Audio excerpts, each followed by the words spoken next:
ഓം ഗുരുർബ്രഹ്മാ ഗുരുർവിഷ്ണു ഗുരുർദേവോ മഹേശ്വര ഗുരു സാക്ഷാത് പരം ബ്രഹ്മ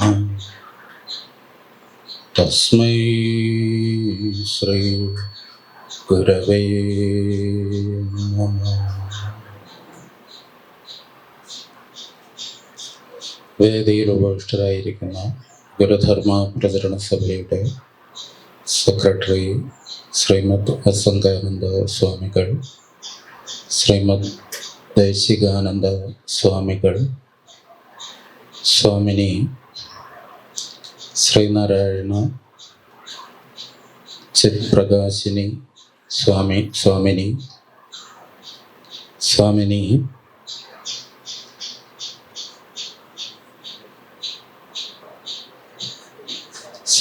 ദർശനമയി സ്വാമിനി, ശ്രീനാരായണ ദർശനമയി സ്വാമിനി, ഗുരുധർമ്മ പ്രചരണ സഭയുടെ ജില്ലാ പ്രസിഡന്റ് ശ്രീ മധു, സെക്രട്ടറി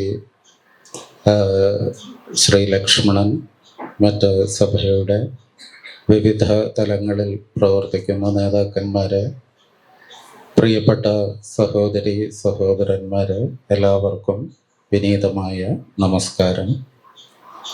ഇവിടെ കൂടിയിരിക്കുന്ന എല്ലാ സ്വാമിമാരുടെയും സ്വാമിനിമാരുടെയും സഭയുടെ എല്ലാ പ്രവർത്തകരുടെയും അനുമതിയോടുകൂടി ഈ ധർമ്മ മീമാംസാ പരിഷത്ത് ഔപചാരികമായിട്ട് ഉദ്ഘാടനം ചെയ്തതായിട്ട് അറിയിക്കുന്നു.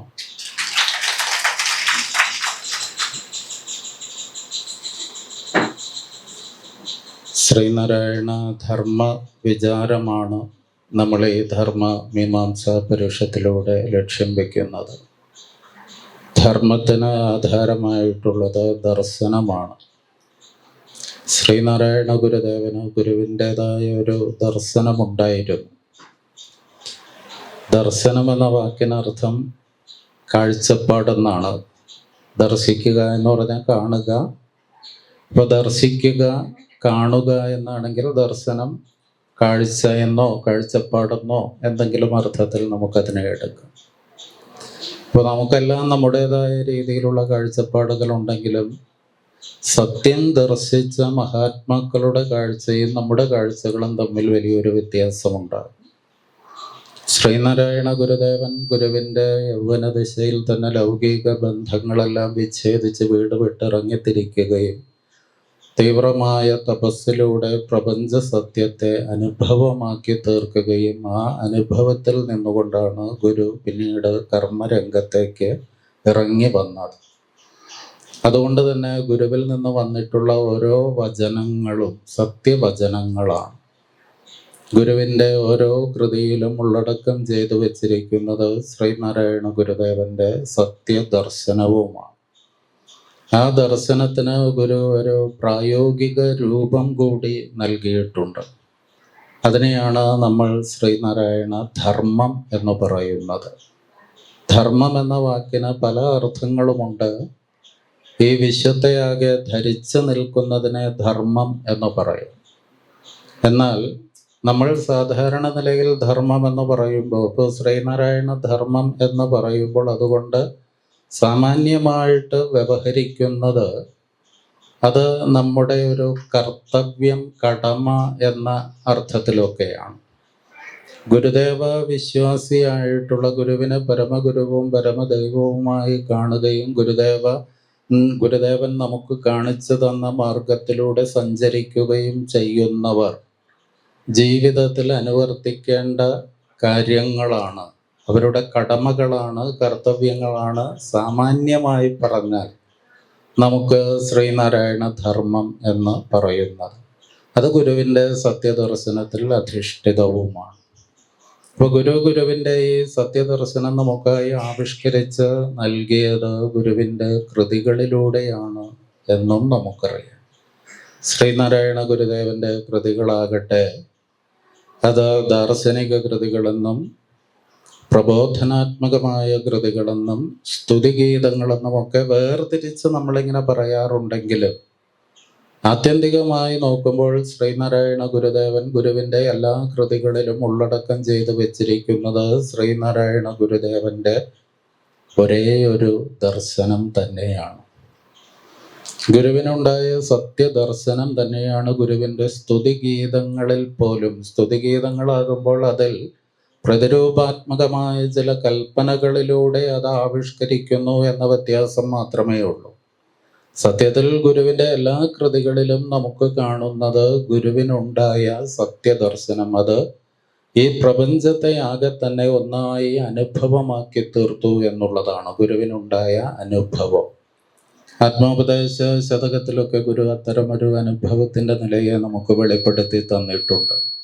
നിലമുട നീരതുപോലെ കാറ്റുതീയും വെളിയും അഹങ്കൃതി വിദ്യയും മനസ്സും മലകളും ആഴിയും എന്ന് വേണ്ട എല്ലാ ഉലകും ഉയർന്ന് അറിവായി മാറിടുന്നു എന്നൊക്കെ പറയുമ്പോൾ പഞ്ചഭൂതാത്മകമായി നിർമ്മിക്കപ്പെട്ടിരിക്കുന്ന ഈ പ്രപഞ്ചത്തിലെ സകല ചരാചരങ്ങളും ഏകമായി ഒന്നായി ചേർന്ന ഒരൊറ്റ അറിവായി പ്രകാശിച്ചു നിൽക്കുന്നു എന്ന ഒരു അനുഭവ തലം ശ്രീനാരായണ ഗുരുദേവനുണ്ടായി എന്നാണ് നമുക്ക് മനസ്സിലാക്കാനായിട്ട് കഴിയുന്നത്. ഗുരു ഈശാവാസ്യത്തിൻ്റെ പരിഭാഷയിലും അക്കാര്യം പറയുന്നുണ്ട്. സർവഭൂതവും ആത്മാവിൽ ആത്മാവിനെയും അങ്ങനെ സർവഭൂതത്തിലും കാണും അവനെന്തുള്ളു നിന്ദ്യമായി. സർവഭൂതം എന്ന് പറഞ്ഞാൽ ഈ പഞ്ചഭൂതങ്ങളാണ്. നേരത്തെ പറഞ്ഞ് നിലമുട് നീരതുപോലെ കാറ്റ് തീയും വെളിയും എന്ന് പറഞ്ഞില്ലേ, അത് പഞ്ചഭൂതമാണ്. മണ്ണ്, ജലം, അഗ്നി, വായു, ആകാശം. ഈ പഞ്ചഭൂതങ്ങൾ ഈ പഞ്ചഭൂതങ്ങളുടെ ചേരുവയായ അത് പല അളവുകളിൽ കൂടിച്ചേർന്നതാണ് നമുക്ക് ചുറ്റും കാണുന്ന ഈ പ്രപഞ്ചത്തിലുള്ള സർവചരാചരങ്ങളും. ഈ സർവചരാചരങ്ങളും ഏകമായ ഒരു സത്തയാൽ നിറയപ്പെട്ടിരിക്കുന്ന അനുഭവമാണ് ഗുരുവിനുള്ളത്. അതുകൊണ്ടാണ് ഗുരുദേവന്റെ ആ ഒരു അനുഭവത്തെ ഏകത്വത്തിൻ്റെതായ ഒരു അനുഭവം എന്ന നിലയിൽ അദ്വൈതം എന്ന് പറയുന്നത്. അത് ഗുരുവിന് മുൻപ് ഉപനിഷത്ത് ഋഷികൾക്കുണ്ടായിട്ടുണ്ട്. സത്യസ്വരൂപികളായിട്ടുള്ള നമ്മുടെ പൂർവികരായിട്ടുള്ള ഗുരുക്കന്മാർക്കും ആചാര്യന്മാർക്കും ഒക്കെ അത്തരത്തിലുള്ള ഒരു അനുഭവം ഉണ്ടായിട്ടുണ്ട്.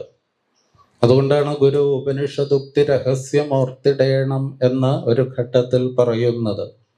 ഉപനിഷത്തിൽ പറഞ്ഞിരിക്കുന്ന അതേ സത്യദർശനം തന്നെയാണ് ഗുരുവിനുണ്ടായത്. അതിൽ പിന്നെ എന്താണ് ഒരു വ്യത്യാസമെന്ന് ചോദിച്ചാൽ ശ്രീനാരായണ ഗുരുദേവൻ അത് ഈ സമൂഹത്തിലേക്ക് സന്നിവേശിപ്പിച്ചു. അതിനൊരു പ്രായോഗിക രൂപം കൂടി നൽകി. ഏകത്വത്തിൽ അധിഷ്ഠിതമായ ഒരു സാമൂഹ്യ ഘടനയെ കെട്ടിപ്പടുക്കുന്നതിന് പര്യാപ്തമാം വിധത്തിലുള്ള ഒരു ധർമ്മത്തെ നമുക്കായി നൽകി എന്നുള്ളതാണ്. ഏകത്വത്തിൽ അധിഷ്ഠിതമായ ഒരു ധർമ്മം. ഞാനിന്നിവിടെ പറയാനായിട്ട് ഉദ്ദേശിക്കുന്നത്, നമുക്കറിയാം ശ്രീനാരായണ ഗുരുദേവൻ ഇപ്രകാരം ഒരു സത്യസ്വരൂപിയാണ്. ഗുരു ഒരു ഋഷിയാണ്, ഒരു സൂത്രകർത്താവാണ്. ഋഷി എന്ന വാക്കിൻ്റെ അർത്ഥം നമുക്കറിയാം മന്ത്രദ്രഷ്ടാവ് എന്നാണ്. മന്ത്രം സൃഷ്ടിക്കുന്നവനാണ് ഋഷി.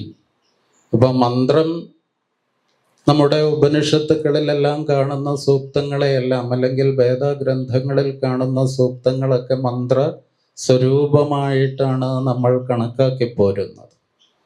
പക്ഷെ എല്ലാ വേദമന്ത്രങ്ങളും ഒരുപോലെ പ്രാധാന്യമുള്ളതാണോ എന്ന് ചോദിച്ചാൽ അല്ല. വേദത്തിലെ പല മന്ത്രങ്ങളുമൊക്കെ നമ്മൾ മനുഷ്യർ, ഒരു സമൂഹം അവരുടെ ഭൗതികമായ ആവശ്യത്തെ മുൻനിർത്തി ദേവതകളോട്, ഇന്ദ്രനോടും വരുണനോടും അഗ്നിയോടും ഒക്കെ നടത്തുന്ന അഭ്യർത്ഥനകളുടെ രൂപത്തിൽ രചിക്കപ്പെട്ടിട്ടുള്ളതാണ്. അവർക്ക് നല്ല കന്നുകാലികളെ വേണമെന്നും നല്ല മേച്ചിൽപ്പുറം വേണമെന്നും ശത്രുക്കളിൽ നിന്ന് രക്ഷ വേണമെന്നും ഒക്കെയുള്ള അവരുടെ അർത്ഥനകളാണ് പല വേദമന്ത്രങ്ങളിലും കാണുവാൻ കഴിയുന്നത്. അതിന് ഒരു പക്ഷേ പ്രതിരൂപാത്മകമായിട്ടുള്ള മറ്റൊരു അർത്ഥതലം കൂടി ഉണ്ടായേക്കാം. ഏതായാലും നമുക്ക് പ്രത്യക്ഷ രൂപത്തിൽ കാണാൻ കഴിയുന്നു. അപ്പോൾ വള്ളത്തോൾ നാരായണ മേനോൻ ഋഗ്വേദം മലയാളത്തിലേക്ക് പരിഭാഷപ്പെടുത്തിയിട്ടുണ്ട്. അത് വായിച്ചു നോക്കുമ്പോൾ നമുക്കത് അത്ര വലിയ ഗംഭീരമായിട്ടുള്ള ആത്മീയമായ ഉണർവ് നൽകുന്ന ഒരു കൃതിയായിട്ടൊന്നും തോന്നുന്നില്ല. അതിലെ അപൂർവം ചില മന്ത്രങ്ങൾ ഒഴിച്ച് മറ്റു മന്ത്രങ്ങളൊക്കെ തന്നെ ഇപ്രകാരം ഭൗതികമായ ആവശ്യങ്ങളെ മുൻനിർത്തി ദേവതകളോട് നടത്തുന്ന അർത്ഥനകൾ മാത്രമാണ്. പക്ഷെ വേദാന്തം എന്ന് പറയുന്ന കൃതികളുണ്ട്. അത് ഉപനിഷത്തുക്കളാണ്. വേദത്തിന്റെ അവസാനമെന്നോ വേദത്തിന്റെ സാരമെന്നോ പേരിൽ അറിയപ്പെടുന്ന ആ കൃതികളിൽ ഉള്ളടക്കം ചെയ്ത് വച്ചിരിക്കുന്നത് പ്രപഞ്ചത്തെ സംബന്ധിക്കുന്ന ആത്യന്തികമായ സത്യമാണ്. അതുകൊണ്ടാണ് അതിനെ വേദാന്തം എന്ന് പറയുന്നത്. ഉപനിഷത്തുക്കളിലെ ദർശനത്തെയാണ് വാസ്തവത്തിൽ വേദാന്തം എന്ന് പറയുന്നത്. ഇപ്പോൾ ശ്രീനാരായണ ഗുരുദേവനും ഉണ്ടായ സത്യദർശനം ഇതേ വേദകാല അല്ലെങ്കിൽ ഉപനിഷത്ത് കാല ഋഷികൾക്കുണ്ടായ സത്യദർശനത്തിന്റെ അനുഭവം തന്നെയാണ് ഗുരുവിനും ഉണ്ടായത്. അതുകൊണ്ടാണ് ഗുരു ഈശാവാസ്യോപനിഷത്ത് മലയാളത്തിലേക്ക് പരിഭാഷപ്പെടുത്തിയത്. ഗുരുവിന്റെ അനുഭവത്തിന് തുല്യമായ അനുഭവം ഈശാവാസ്യോപനിഷത്തിന്റെ സ്രഷ്ടാവിനും ഉണ്ടായി എന്ന ആ ഒരു താദാത്മ്യമാണ് ഗുരുവിനെ അത് മലയാളത്തിലേക്ക് മൊഴിമാറ്റം നടത്തുന്നതിനായി പ്രേരിപ്പിച്ചത്. ഞാൻ പറഞ്ഞു വന്നത്, ഇത്തരം മന്ത്രദ്രഷ്ടാക്കളായിട്ടുള്ള ഋഷിമാർ ഉപനിഷത്ത് കാലത്ത് ഉണ്ടായിരുന്നു. ആധുനിക യുഗത്തിൽ അപ്രകാരമുണ്ടായ ഒരേ ഒരു ഋഷി ശ്രീനാരായണ ഗുരുവാണ്. ഋഷി എന്ന വാക്കിന്റെ എല്ലാ അർത്ഥത്തിലും ഞാൻ പറയുകയാണ്. ഋഷി എന്ന് പറഞ്ഞാൽ മന്ത്രം സൃഷ്ടിക്കുന്നവനാണ്, മന്ത്രദ്രഷ്ടാവാണ്. അപ്പൊ അതിൻ്റെ സാങ്കേതികമായ അർത്ഥതലങ്ങളിൽ നോക്കുമ്പോൾ തന്നെ ശ്രീനാരായണ ഗുരുദേവൻ ഒരു ഋഷിയാണ്, മഹാഋഷിയാണ്. അപ്പൊ ഗുരുവിനെ അങ്ങനെ മഹർഷി എന്ന ഒരു പദവിയിലേക്ക് ഉയർത്തിയത് ശ്രീനാരായണ ഗുരുദേവനാൽ സൃഷ്ടിക്കപ്പെട്ട മന്ത്രമാണ്. ആ മന്ത്രത്തിന്റെ പേര് നമുക്ക് ഏവർക്കും അറിയാം, ഹോമ മന്ത്രം എന്നാണ്. ശിവഗിരി മഠത്തിൽ എത്തിച്ചേർന്ന ആര്യസമാജത്തിൽപ്പെട്ട സന്യാസിമാർ അവരുടെ ദൈനംദിന ജീവിത കൃത്യത്തിൻ്റെ ഭാഗമായി, എന്നും അവർ നടത്തുന്ന അനുഷ്ഠാനത്തിൻ്റെ ഭാഗമായി തങ്ങൾ അവിടെ ഒരു ഹോമം കൊള്ളട്ടെ എന്ന് ഗുരുവിനോട് അനുമതി ചോദിക്കുന്നു. ആര്യസമാജം എന്ന് പറഞ്ഞാൽ നമുക്കറിയാം, ഭാരതത്തിലുണ്ടായ നവോത്ഥാന പ്രസ്ഥാനങ്ങളിൽപ്പെട്ട ഒന്നാണ് ആര്യസമാജം. ആര്യസമാജം സ്ഥാപിച്ചത് സ്വാമി ദയാനന്ദ സരസ്വതിയാണ്. ദയാനന്ദ സരസ്വതിയുടെ പ്രധാന മുദ്രാവാക്യം തന്നെ വേദങ്ങളിലേക്ക് മടങ്ങുക എന്നുള്ളതായിരുന്നു. വേദങ്ങളെ പ്രമാണ ഗ്രന്ഥമാക്കിക്കൊണ്ട് മറ്റ് ഗ്രന്ഥങ്ങൾക്കൊന്നും പ്രാമാണികത കൽപ്പിക്കാത്ത ഒരു നില കൂടി ആര്യസമാജത്തിനുണ്ടായിരുന്നു. അവരപ്പോൾ എല്ലാ ദിവസവും രാവിലെ തന്നെ വേദമന്ത്രങ്ങൾ ചൊല്ലിക്കൊണ്ട് ഒരു ഹോമം നടത്തുക അവരുടെ ദിനചര്യയുടെ ഭാഗമായിരുന്നു. അതുകൊണ്ടാണ് അവർ ശിവഗിരിയിൽ തങ്ങൾക്ക് ഒരു ഹോമം നടത്തണം എന്നുള്ള ആവശ്യം ശ്രീനാരായണ ഗുരുദേവന്റെ അടുക്കൽ പറയുകയും ഗുരു അതിന് അനുമതി കൊടുക്കുകയും ചെയ്തത്. അങ്ങനെ ഹോമം നടത്തേണ്ട സമയമായപ്പോൾ അവർ വന്ന് ശ്രീനാരായണ ഗുരുദേവനെ കണ്ട് നമസ്കരിച്ചു കൊണ്ട് എഴുന്നേറ്റപ്പോൾ ഗുരുദേവൻ ഗുരുവിൻ്റെ കയ്യിലിരുന്ന ഒരു കടലാസ് കഷ്ണം അവരുടെ കയ്യിലേക്ക് കൊടുക്കുകയാണ് ചെയ്തത്. അതിൽ എഴുതിയിരിക്കുന്നത് വായിച്ചു കഴിഞ്ഞപ്പോൾ അവർക്ക് വലിയ അത്ഭുതം തോന്നി. ഇപ്പോൾ വിഷ്ണു നാരായണൻ നമ്പൂതിരി എന്ന് പറയുന്ന നമ്മുടെ കവി, ഈ സമീപകാലത്താണ് അദ്ദേഹം നമ്മോട് വിട പറഞ്ഞത്. വിഷ്ണു നാരായണൻ നമ്പൂതിരി തൻ്റെ ഒരു പുസ്തകത്തിൽ പറയുന്ന ഒരു കാര്യം, ശ്രീനാരായണ ഗുരുദേവന് 4 ഭാഷകൾ വശമായിരുന്നു എന്നാണ്. നമുക്ക് എല്ലാവർക്കും അറിയാവുന്നത് ഗുരു 3 ഭാഷകളിൽ ഒരേ പ്രാവീണ്യത്തോടു കൂടി കൃതികൾ രചിച്ചിരുന്നു എന്നാണ്, മലയാളത്തിലും തമിഴിലും സംസ്കൃതത്തിലും. പക്ഷെ വിഷ്ണു നാരായണൻ നമ്പൂതിരി പറഞ്ഞത് ശ്രീനാരായണ ഗുരുദേവന് മറ്റൊരു ഭാഷ കൂടി വശമായിരുന്നു. അത് പ്രാചീനകാല വേദകാല സംസ്കൃത ഭാഷയായിരുന്നു എന്നാണ്. അതിന് വിഷ്ണു നാരായണൻ നമ്പൂതിരി ഉദാഹരിച്ചത് ശ്രീനാരായണ ഗുരുദേവൻ രചിച്ച ഹോമമന്ത്രം വേദകാല സംസ്കൃത ഭാഷയിലാണ് ഗുരു രചിച്ചിരിക്കുന്നത്.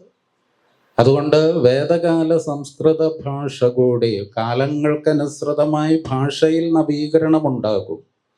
ഇപ്പം നമ്മുടെ മലയാള ഭാഷ തന്നെ നോക്കുകയാണെങ്കിൽ ചെറുശ്ശേരിയുടെ മലയാള ഭാഷയായിരുന്നില്ല എഴുത്തച്ഛൻ്റേത്, എഴുത്തച്ഛൻ്റെ ഭാഷയായിരുന്നില്ല കുഞ്ചൻ നമ്പ്യാരുടെ മലയാളം.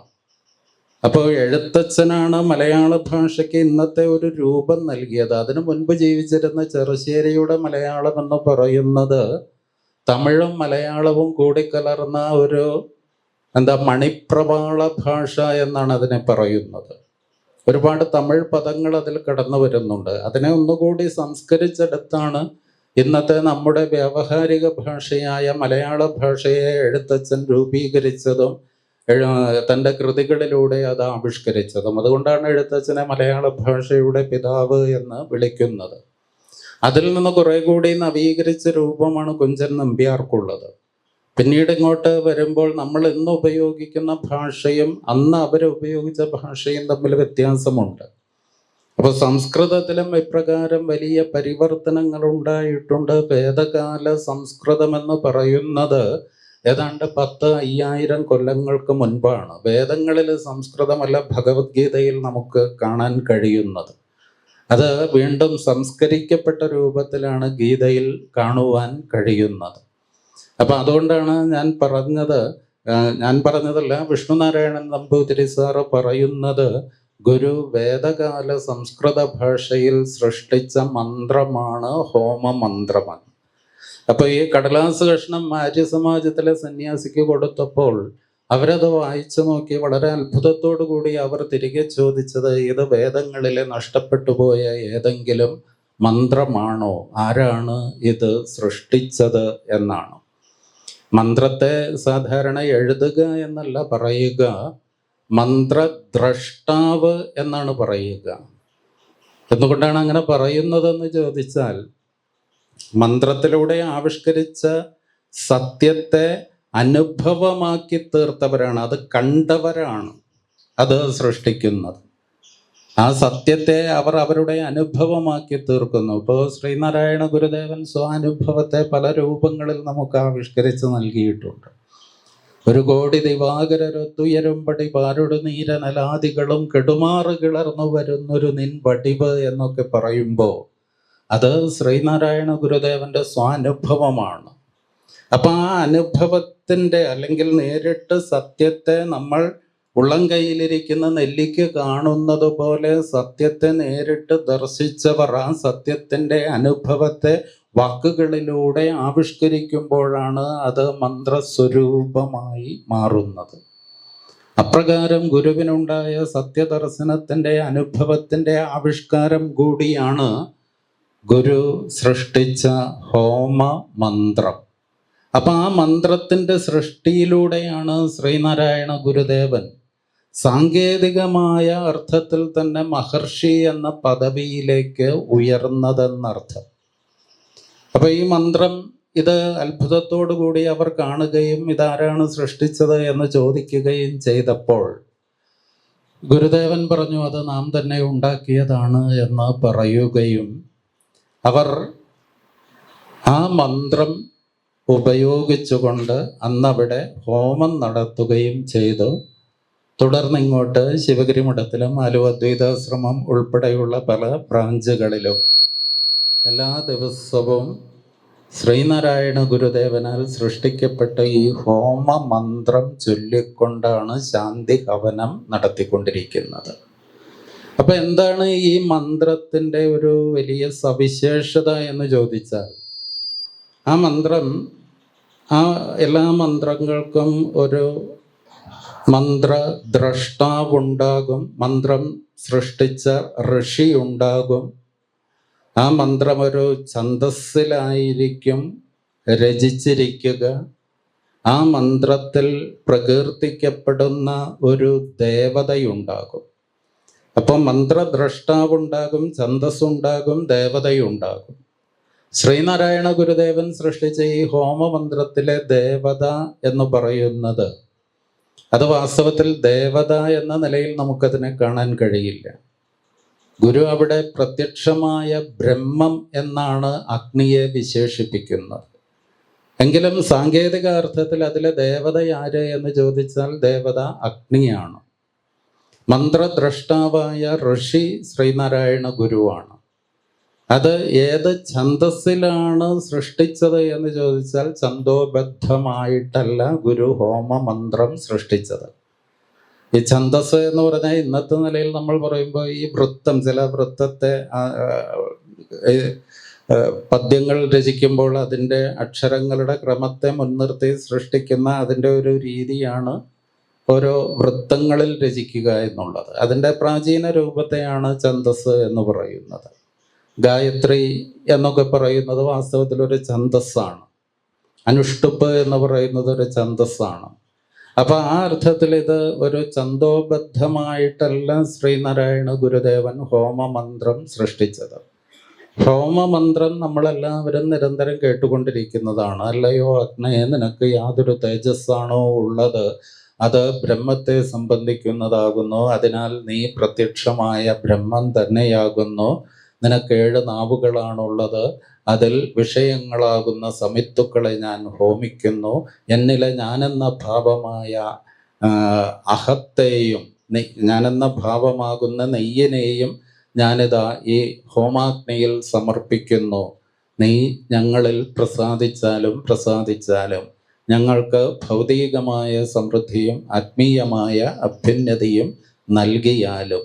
ഇതാണ് ആ മന്ത്രത്തിൻ്റെ ഒരു മലയാളത്തിലുള്ള സാരം. ഓം അഗ്നയെ തവയ തേജസ്തദ് ഭ്രാമം അധസ്ത്വം പ്രത്യക്ഷം ബ്രഹ്മാസി ത്വദീയ ഇന്ദ്രിയാണി മനോബുദ്ധിരിതി സപ്തജിഹ്വാഹ ത്വയി വിഷയ ഇത് സമിധോ ജുഹോമി അഹമിത്യാജ്യം ജുഹോമി ത്വം നഹ പ്രസീദ ശ്രേയച്ച പ്രയച്ഛ സ്വാഹ. എല്ലാവർക്കും അറിയാവുന്നതാണ് ഈ മന്ത്രം. അപ്പൊ ഈ മന്ത്രത്തിന്റെ ഒരു സവിശേഷത എന്താണ്? അതില് സാധാരണ നമ്മൾ വേദങ്ങളിലൊക്കെ തന്നെ അഗ്നിദേവനെ സ്തുതിച്ചുകൊണ്ട് ധാരാളം മന്ത്രങ്ങളുണ്ട്. ഋഗ്വേദം ആരംഭിക്കുന്ന മന്ത്രം തന്നെ അഗ്നിദേവനെ സ്തുതിച്ചുകൊണ്ട് ആണ് ആരംഭിക്കുന്നത്. പക്ഷെ അവിടെ നിന്ന് ശ്രീനാരായണ ഗുരുദേവൻ വരുത്തിയിരിക്കുന്ന വലിയൊരു മാറ്റമുണ്ട്. ആ മാറ്റമെന്ന് പറയുന്നത് വേദങ്ങളിലെല്ലാം പ്രകീർത്തിക്കപ്പെടുന്ന അഗ്നി എന്ന് പറയുന്നത് കേവലം ഒരു ദേവനാണ്. ശ്രീനാരായണ ഗുരുദേവൻ ഹോമമന്ത്രത്തിൽ പ്രകീർത്തിച്ചിരിക്കുന്ന അഗ്നി ദേവനല്ല. നിനക്ക് യാതൊരു തേജസ്സാണോ ഉള്ളത്, അത് ബ്രഹ്മത്തെ സംബന്ധിക്കുന്നതാകുന്നു. അതിനാൽ നീ പ്രത്യക്ഷമായ ബ്രഹ്മമാകുന്നു. അപ്പൊ അഗ്നിയെ ദേവൻ എന്ന സ്ഥാനത്ത് നിന്ന് മാറ്റുകയും അഗ്നിയെ പ്രത്യക്ഷ ബ്രഹ്മമായി കാണുകയും ചെയ്യുന്നു എന്നുള്ളതാണ് വേദസങ്കല്പത്തിൽ നിന്ന് ശ്രീനാരായണ ഗുരുദേവൻ വരുത്തിയിരിക്കുന്ന പ്രകടമായ ഒരു വ്യത്യാസം. അഗ്നി പ്രത്യക്ഷ ബ്രഹ്മമാണ്. നിന്റെ തേജസ്, നിനക്ക് യാതൊരു പ്രകാശമാണോ ഉള്ളത്, അത് ബ്രഹ്മത്തെ കുറിക്കുന്നതാകുന്നു. അതിനാൽ നീ പ്രത്യക്ഷമായ ബ്രഹ്മമാകുന്നു. എന്തുകൊണ്ടായിരിക്കാം ശ്രീനാരായണ ഗുരുദേവൻ ഇപ്രകാരം ബ്രഹ്മത്തിനും അഗ്നിക്കും സമാനത കൽപ്പിച്ചത്? അഗ്നി പ്രകാശരൂപമാണ്. അഗ്നിയുടെ നാളങ്ങൾ മുകളിലേക്കാണ് അതിൻ്റെ ഗതി. അഗ്നി സ്വയം പ്രകാശിക്കുന്നതോടൊപ്പം ചുറ്റുവട്ടമാകെ പ്രകാശം പരത്തുന്നു. അഗ്നി പരമപവിത്രമാണ്. അഗ്നിയിൽ സമർപ്പിക്കപ്പെടുന്നതെല്ലാം തന്നെ ശുദ്ധീകരിക്കപ്പെടുന്നു. ഇതൊക്കെ അഗ്നിയുടെ സവിശേഷതകളാണ്. ബ്രഹ്മത്തെ സംബന്ധിച്ചും ബ്രഹ്മജ്ഞാനിയായ ശ്രീനാരായണ ഗുരുദേവൻ ബ്രഹ്മസാക്ഷാത്കാരത്തിൻ്റെ അനുഭവത്തെ വെളിപ്പെടുത്തുമ്പോൾ 10,000 ആതിഥേയരൊന്നായി വരുവതുപോലെ വരും വിവേകവൃത്തി എന്നാണ് പറഞ്ഞത്. അത് വലിയൊരു പ്രകാശത്തിൻ്റെ അനുഭവമാണ്. ദൈവം വെളിച്ചമാകുന്നു എന്ന് ബൈബിളിലും പറയുന്നുണ്ട്. വെളിച്ചത്തിൻ്റെ ഒരു അനുഭവമായിട്ടാണ് ഈശ്വര സാക്ഷാത്കാരത്തിൻ്റെ അനുഭവത്തെ ബൈബിളിലും കാണുന്നത്. 1,000,000 ദിവാകരരൊത്തുയരും പടി പാരുടെ നീരനലാദികളും കെടുമാറ് കിളർന്നു വരുന്നൊരു നിൻ വടിവ് എന്ന് ചിജ്ജട ചിന്തനത്തിലും ശ്രീനാരായണ ഗുരുദേവൻ പറയുന്നുണ്ട്. അപ്പോൾ സത്യദർശനത്തിൻ്റെ അനുഭവം അറിവിനെ മൂടും, അനിത്യമായയാമീ ഇരുളിനെ ഈർന്നെഴും ആദി സൂര്യനത്രേ എന്ന് കൂടി ഗുരു പറഞ്ഞു വെച്ചിട്ടുണ്ട്. മായയാകുന്ന ഇരുട്ടിനെ കീറി മുറിച്ച് പ്രത്യക്ഷമാകുന്ന ആദിസൂര്യനാണ് അറിവിൻ്റെ അനുഭവം, ബ്രഹ്മത്തിൻ്റെ അനുഭവം. അത് സ്വയം പ്രകാശമാണ്. ആ പ്രകാശം അഗ്നിയിലും കാണുവാൻ കഴിയുന്നു. അഗ്നി ഊർധ്വഗതിയാണ്, അതിൻ്റെ നാളങ്ങൾ മുകളിലേക്കാണ് ഉയരുന്നത്. ബ്രഹ്മജ്ഞാനം നമ്മെ ഉയർത്തുന്നത്, നമുക്ക് നൽകുന്നത് ഊർധ്വഗതിയാണ്, മുകളിലേക്കുള്ള ഗതിയാണ്. എല്ലാ ലൗകികമായിട്ടുള്ള അഴുക്കുകളെയും എരിച്ചു കളയുന്നതാണ് അഗ്നി. ബ്രഹ്മജ്ഞാനം ഈ ലോക ജീവിതവുമായി ബന്ധപ്പെട്ട എല്ലാ കാമനകളെയും എരിച്ചു കളയുന്നു. സ്വയം പ്രകാശിക്കുന്നതോടൊപ്പം ഈ ലോകത്തെയാകെ പ്രകാശിപ്പിക്കുന്നു. ഇത്തരം സവിശേഷതകളൊക്കെ തന്നെ ബ്രഹ്മത്തിനും അഗ്നിക്കും സമാനമായി വരുന്നതുകൊണ്ടാണ് ശ്രീനാരായണ ഗുരുദേവൻ അഗ്നിയെ പ്രത്യക്ഷ ബ്രഹ്മമായി കാണുന്നത്. അതുകൊണ്ട് നിനക്ക് യാതൊരു തേജസ്സാണോ ഉള്ളത്, അത് ബ്രഹ്മത്തെ സംബന്ധിക്കുന്നതാകുന്നു. അതിനാൽ നീ പ്രത്യക്ഷമായ ബ്രഹ്മമാകുന്നു. ഓം അഗ്നയെ തവയ തേജസ്തത് ഭ്രാമം അധസ്തും പ്രത്യക്ഷം ബ്രഹ്മാസി ത്വദീയ ഇന്ദ്രിയാണി മനോബുദ്ധിരിതി സപ്തജിഹ്വാഹ. ഇവിടെ നമ്മൾ മറ്റൊരു കാര്യം കൂടി മനസ്സിലാക്കി വെക്കേണ്ടത്, ഈ വേദമന്ത്രങ്ങൾ ചൊല്ലിക്കൊണ്ട് നടത്തപ്പെടുന്ന ഹോമങ്ങൾ, യാഗങ്ങൾ, ഇതിനൊക്കെ തന്നെ ഒരു പ്രത്യേക ഉദ്ദേശമുണ്ടാകും. ഇപ്പൊ പുത്രകാമേഷ്ടി യാഗം നടത്തുന്നത് എന്തിനാണ് എന്ന് ചോദിച്ചാൽ മക്കളുണ്ടാകുന്നതിന് വേണ്ടിയാണ്. അല്ലെങ്കിൽ ഒരു രാജാവ് അശ്വമേധയാഗം നടത്തുന്നു, അതിൻ്റെ ഉദ്ദേശം തൻ്റെ രാജ്യത്തിൻ്റെ അതിർത്തി വർദ്ധിപ്പിക്കുക, ഭൗതികമായ സമ്പത്ത് വർദ്ധിപ്പിക്കുക എന്നുള്ളതാണ്. അപ്പം മിക്കവാറും യാഗങ്ങളും യജ്ഞങ്ങളും ഒക്കെ തന്നെ സംവിധാനം ചെയ്തിരിക്കുന്നതും ക്രമീകരിക്കപ്പെട്ടിരിക്കുന്നതും ഒക്കെ തന്നെ ഒരു ആത്മജ്ഞാനത്തിലേക്ക് ഒരുവനെ നയിക്കുന്നതിന് വേണ്ടിയല്ല.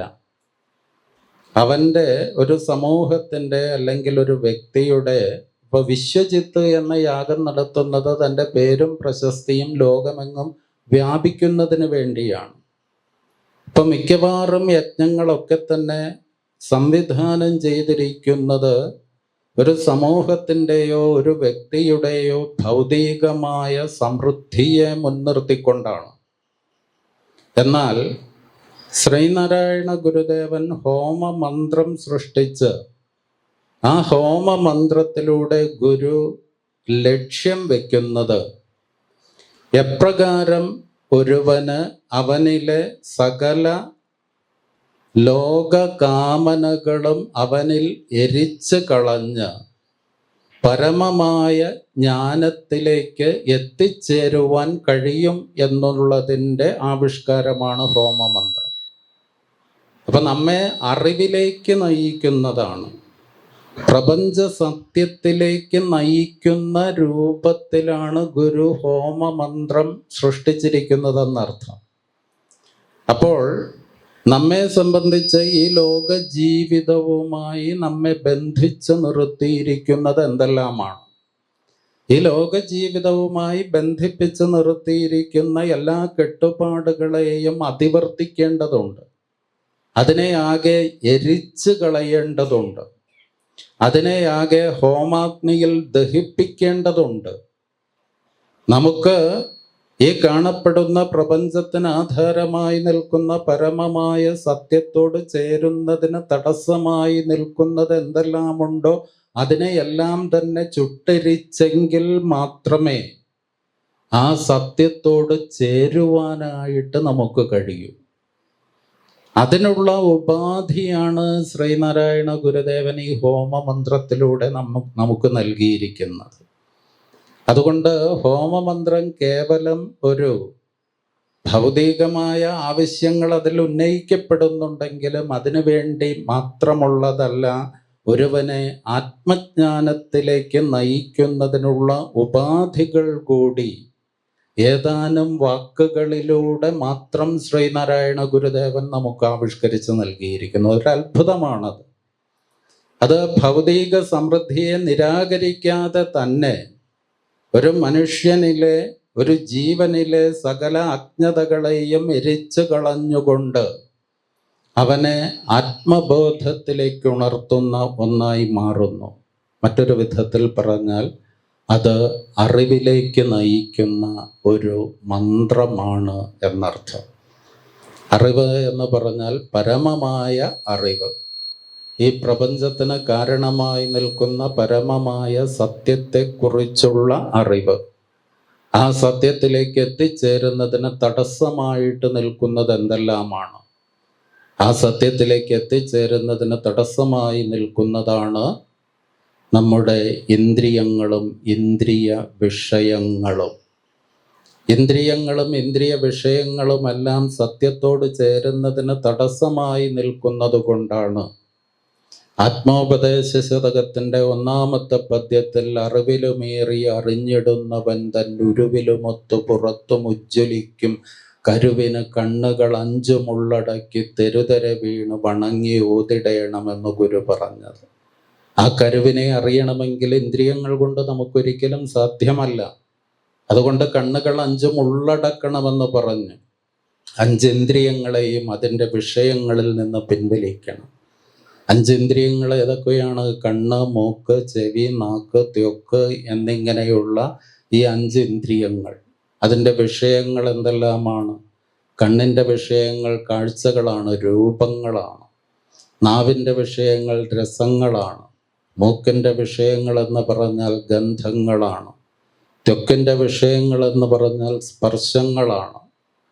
അപ്പോൾ ഈ 5 ഇന്ദ്രിയങ്ങളെയും അതിൻ്റെ വിഷയങ്ങളായ ശബ്ദസ്പർശ രൂപ രസഗന്ധങ്ങളിൽ നിന്ന് പിൻവലിച്ചെങ്കിൽ മാത്രമേ, അങ്ങനെ പിൻവലിച്ചുകൊണ്ട് ആ സത്യത്തെ നിരന്തരമായി അനുസന്ധാനം ചെയ്തെങ്കിൽ മാത്രമേ ആ സത്യത്തെ നമുക്കുള്ളിൽ തെളിയിച്ചെടുക്കാൻ കഴിയൂ. അതുകൊണ്ടാണ് ഗുരു പറഞ്ഞത് കണ്ണുകൾ 5 ഉള്ളടക്കണം എന്ന്. കണ്ണുകൾ 5 എന്ന് പറഞ്ഞാൽ 5 ഇന്ദ്രിയങ്ങളെയും അതിൻ്റെ വിഷയങ്ങളിൽ നിന്ന് പിൻവലിച്ചുകൊണ്ട് നിരന്തരമായി ഉള്ളിൽ കുടികൊള്ളുന്ന ആ പരമസത്യത്തെ നിരന്തരമായി അനുസന്ധാനം ചെയ്യണം. ഇവിടെയും ഗുരു പറയുകയാണ്, നിന്നോട് ചേരുന്നത് നീയാകുന്ന ആ അഗ്നിസ്വരൂപമായി നിൽക്കുന്ന പരബ്രഹ്മത്തോട് ചേരുന്നതിന് ഇവിടെ എന്നിൽ തടസ്സമായി നിൽക്കുന്നത് ഈ 5 ഇന്ദ്രിയങ്ങളും മനസ്സും ബുദ്ധിയും എല്ലാം ഉള്ളടങ്ങുന്ന അന്ധക്കരണങ്ങളും അന്ധക്കരണങ്ങളുടെ വിഷയങ്ങളും ഒക്കെയാണ്. 5 ഇന്ദ്രിയങ്ങൾ. അതുകൊണ്ട് ത്വദീയ ഇന്ദ്രിയാണി മനോബുദ്ധിരിതി സപ്തജിഹ്വാഹ ത്വയി വിഷയ ഇതി സമിധോ ജുഹോമി. അപ്പൊ ഇന്ദ്രിയങ്ങളും മനസ്സും ബുദ്ധിയും, മനസ്സ് നിരന്തരം സംശയങ്ങൾ ഉന്നയിച്ചു കൊണ്ടിരിക്കുന്നതാണ്. ബുദ്ധി ഒരു നിർണയത്തിലേക്ക് നമ്മെ എത്തിക്കുന്ന അന്ധക്കരണം തന്നെയാണ് ബുദ്ധി എന്ന് പറയുന്നത്. അപ്പോൾ അന്ധക്കരണങ്ങളെ അതിൻ്റെ വിഷയങ്ങളിൽ നിന്ന് പിൻവലിക്കുക, ഇന്ദ്രിയങ്ങളെ അതിൻ്റെ വിഷയങ്ങൾ, ഇന്ദ്രിയങ്ങൾ അതിൻ്റെ വിഷയങ്ങളാകെ തന്നെ ബ്രഹ്മാഗ്നിയിൽ ഹോമം ചെയ്യുക, ദഹിപ്പിച്ച് കളയുക. അങ്ങനെ ഇന്ദ്രിയ വിഷയങ്ങളെയും അന്ധക്കരണത്തിൻ്റെ കർമ്മങ്ങളെയും എല്ലാം തന്നെ ദഹിപ്പിച്ച് കളഞ്ഞാൽ പിന്നീടും നമ്മിൽ ഒന്നുകൂടി അവശേഷിക്കുന്നുണ്ടാകും. അതുകൂടി ഇല്ലാതെയായി എങ്കിൽ മാത്രമേ ഉള്ളിൽ ബ്രഹ്മജ്ഞാനം ഉണ്ടാകുകയുള്ളൂ. പിന്നീട് അവശേഷിക്കുന്നത് എന്താണ്? എന്നിലെ ഞാനെന്ന ഭാവം, അഹം ഇതി ആജ്യം ജുഹോമി. എന്നിലെ ഞാനെന്ന ഭാവമാകുന്ന, എന്നിലെ അഹന്തയാകുന്ന ആ നെയ്യിനെ കൂടി ഞാനിതാ ബ്രഹ്മാഗ്നിയിൽ ഹോമിക്കുന്നു. അപ്പോൾ ദൈവത്തെ അറിയുന്നതിന് അഥവാ ബ്രഹ്മത്തെ അറിയുന്നതിന് 5 ഇന്ദ്രിയങ്ങളും അപര്യാപ്തമാണ് എന്ന് നമുക്കറിയാം. കഠോപനിഷത്തിൽ പറയുന്നുണ്ട്, ദൈവം നമ്മെ സൃഷ്ടിച്ചപ്പോൾ നമുക്ക് വലിയൊരു അനുഗ്രഹം നൽകിയതോടൊപ്പം ചെറിയൊരു ശിക്ഷ കൂടി നൽകി എന്ന് പറയുന്നുണ്ട്. നമുക്ക് ലഭ്യമായി തീർന്ന ഈ അനുഗ്രഹം എന്ന് പറയുന്നത് നമ്മുടെ ശരീരത്തിൽ നമുക്ക് ചുറ്റുമുള്ള ഈ ലോകത്തെ അറിയുന്നതിന് പര്യാപ്തമാം വിധം 5 ഇന്ദ്രിയങ്ങൾ വെച്ച് തന്നു എന്നുള്ളതാണ് നമുക്ക് ലഭിച്ച അനുഗ്രഹം. ഒന്നാലോചിച്ച് നോക്കൂ, ഈ 5 ഇന്ദ്രിയങ്ങളും നമുക്കില്ലെങ്കിൽ നമുക്ക് ചുറ്റുമുള്ള ഈ ലോകത്തെക്കുറിച്ച് നമുക്ക് എന്തെങ്കിലും അറിയാൻ കഴിയുമായിരുന്നു? കണ്ണില്ലെങ്കിൽ ഒരു കാഴ്ചയും കാണാൻ കഴിയില്ല, ചെവിയില്ലെങ്കിൽ ഒരു ശബ്ദവും കേൾക്കാൻ കഴിയില്ല, ത്വക്കില്ലെങ്കിൽ ഒരു സ്പർശനവും അറിയാൻ കഴിയില്ല, നാവില്ലെങ്കിൽ ഒരു രസങ്ങളും അറിയാൻ കഴിയില്ല, മൂക്കിന് അതിൻ്റെ പ്രവർത്തനശേഷി നഷ്ടപ്പെട്ടാൽ ഒരു ഗന്ധവും നാം അറിയില്ല.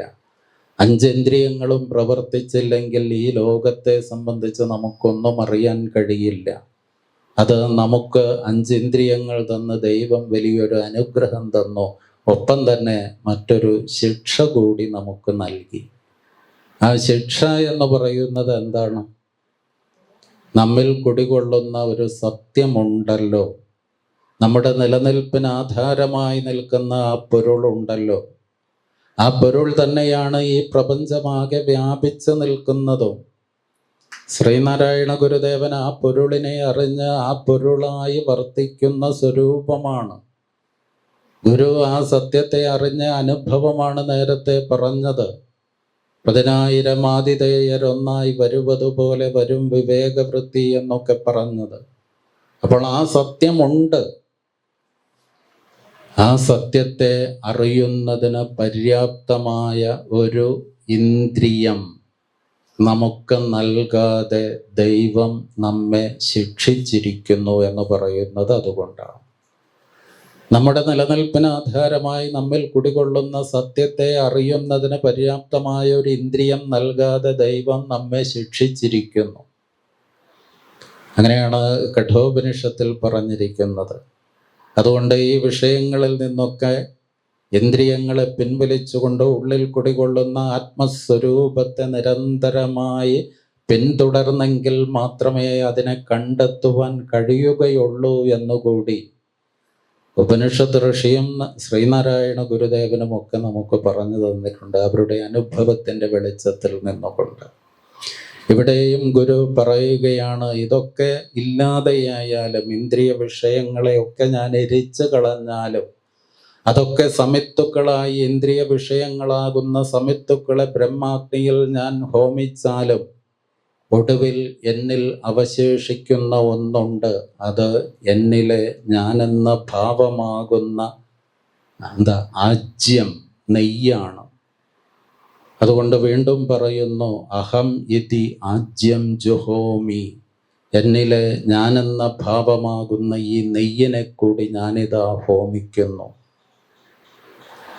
എന്നിലെ ഞാനെന്ന ഭാവമാകുന്ന ആ നെയ്യിനെ കൂടി ഹോമിച്ചു കഴിഞ്ഞാൽ പിന്നീട് എന്നിൽ അവശേഷിക്കുന്നത് എന്തായിരിക്കും? എൻ്റെ നിലനിൽപ്പിന് ആധാരമായ പൊരുൾ എന്നിൽ പ്രകാശിക്കും. അതുകൊണ്ടാണ് പറഞ്ഞത്, ഹോമമന്ത്രം കേവലമൊരു അനുഷ്ഠാനത്തിന് വേണ്ടി മാത്രമോ നമ്മുടെ ജീവിതത്തിൻ്റെ ഭൗതികമായ ഒരു ലക്ഷ്യത്തെ മുൻനിർത്തിയോ മാത്രം സൃഷ്ടിച്ചതല്ല. അത് നമ്മെ അറിവിലേക്ക്, ആത്മജ്ഞാനത്തിലേക്ക് നയിക്കുന്ന മഹത്തായ ഒരു മന്ത്രം കൂടിയാണ്. നീ ഞങ്ങളിൽ പ്രസാദിച്ചാലും പ്രസാദിച്ചാലും ത്വം നഃ പ്രസീദ പ്രസീദ ശ്രേയച്ഛ പ്രേയച്ഛ പ്രയച്ഛ സ്വാഹ. ഈ ഒരു ബോധത്തിലേക്ക് നാം ഉണരണമെന്നുണ്ടെങ്കിൽ നമുക്ക് ശരിയായ അറിവുണ്ടായിരിക്കണം, നമ്മെക്കുറിച്ചുള്ള ശരിയായ ബോധമുണ്ടായിരിക്കണം. ഈ ലോകം, അതിന് കാരണമായി നിൽക്കുന്ന സത്യം എന്ത് എന്നുള്ളതിനെ സംബന്ധിച്ച തിരിച്ചറിവുണ്ടായിരിക്കണം. അതുകൊണ്ട് അതിന് പര്യാപ്തമായിട്ടുള്ള അറിവിനെയാണ് ശ്രേയസ് എന്ന് പറയുന്നത്. ആത്മീയമായ അഭ്യുന്നതി, അതാണ് ശ്രേയസ്. പ്രേയസ് എന്ന് പറഞ്ഞാൽ ഈ ലോകത്ത് നമുക്ക് ജീവിച്ച് പോകണം എന്നുണ്ടെങ്കിൽ നമുക്ക് ആഹാരം വേണം, വസ്ത്രം വേണം, പാർപ്പിടം വേണം, മറ്റ് ജീവിത സൗകര്യങ്ങൾ വേണം. ഇതിനെ ഒന്നിനെയും ശ്രീനാരായണ ഗുരുദേവൻ തള്ളിക്കളയുകയോ നിരാകരിക്കുകയോ നിഷേധിക്കുകയോ ചെയ്തിട്ടില്ല. ഇതൊക്കെ തന്നെ നമുക്ക് വേണം എന്ന് തന്നെയാണ് ഗുരു നമ്മെ ഉദ്ബോധിപ്പിച്ചത്. അന്നവസ്ത്രാദി മുട്ടാതെ തന്നു രക്ഷിച്ച് ഞങ്ങളെ ധന്യരാക്കുന്ന നീ എന്ന് പറയുമ്പോഴും അന്നവും വസ്ത്രവും മുട്ടാതെ നമുക്ക് ലഭ്യമായി തീരേണ്ടതുണ്ട് എന്ന കാര്യത്തിൽ ഗുരുവിന് ഒരു സംശയവുമില്ലായിരുന്നു. ശ്രീനാരായണ ഗുരുദേവൻ ഗുരുവിൻ്റെ കർമ്മങ്ങളിലൂടെ കടന്നു പോകുമ്പോൾ നമുക്കറിയാം, നമ്മുടെ ഭൗതിക ജീവിതത്തിൻ്റെ പുരോഗതിക്ക്, അതിൻ്റെ നിലനിൽപ്പിനും പുരോഗതിക്കും പര്യാപ്തമായിട്ടുള്ള വിഭവങ്ങളെല്ലാം നമുക്ക് ലഭിക്കണമെന്ന് നിരന്തരം നമ്മെ ഓർമ്മപ്പെടുത്തിക്കൊണ്ടിരുന്നു. വ്യവസായം കൊണ്ട് അഭിവൃദ്ധി പ്രാപിക്കുവാനും വിദ്യ കൊണ്ട് സ്വതന്ത്രനാകുവാനും ഗുരു നിർദ്ദേശിച്ചു. ശുചിത്വത്തെക്കുറിച്ച് ഗുരു നമ്മെ പഠിപ്പിച്ചു. അങ്ങനെ നമ്മുടെ ജീവിതത്തിൻ്റെ ഭൗതികമായ വളർച്ചയ്ക്കും നിലനിൽപ്പിനും ആവശ്യമായതൊക്കെ തന്നെ ഗുരു നമുക്ക് നൽകി. അതാണ് ഗുരുവിൻ്റെ അപാരമായൊരു കാരുണ്യമെന്ന് പറയുന്നത്. ദീനം പിടിച്ചോ മധുരയത് കുടിച്ചോ കിടക്കുന്ന ലോകരെ ഗുരു കണ്ടില്ലെന്ന് നടിച്ചില്ല. അവരുടെ ദീനാവസ്ഥ മാറ്റുന്നതിനും അവരുടെ ബോധമില്ലായ്മയ്ക്ക് പരിഹാരമുണ്ടാക്കുന്നതിനും വേണ്ടി ശ്രീനാരായണ ഗുരുദേവൻ നിരന്തരമായിട്ട് കർമ്മങ്ങൾ ചെയ്തു. അതുകൊണ്ട് ഗുരു ഇവിടെയും പറയുന്നു, പ്രേയസ്സും ഞങ്ങൾക്ക് നൽകിയാലും.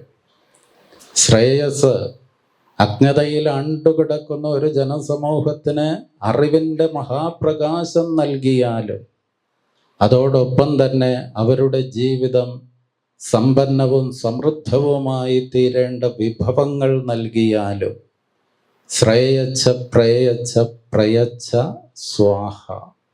സ്വാഹ എന്നുള്ള പദം മന്ത്രങ്ങളൊക്കെ അവസാനിക്കുമ്പോൾ സാധാരണ ചേർക്കുന്ന ഒരു മന്ത്രമാണ്.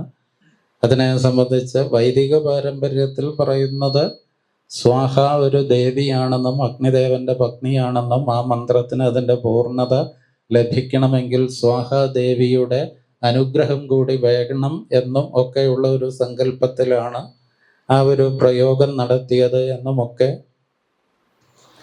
വേദമന്ത്രങ്ങളുടെ ഒരു പശ്ചാത്തലത്തിൽ അതിനെ അങ്ങനെ പറയാം. എന്നിട്ട് ഈ ശാന്തി, ഓം ശാന്തി ശാന്തി ശാന്തി എന്ന 3 പ്രാവശ്യം കൂടി പറയുന്നു. എല്ലാവിധത്തിലുള്ള ദുഃഖങ്ങളിൽ നിന്നും, ത്രിവിധ ദുഃഖങ്ങളിൽ നിന്നും, ആധ്യാത്മികം, ആദിഭൗതികം, ആദിദൈവികം തുടങ്ങിയ 3 ദുഃഖങ്ങളിൽ നിന്നും ഞങ്ങൾക്ക് ശാന്തി ഉണ്ടാകട്ടെ.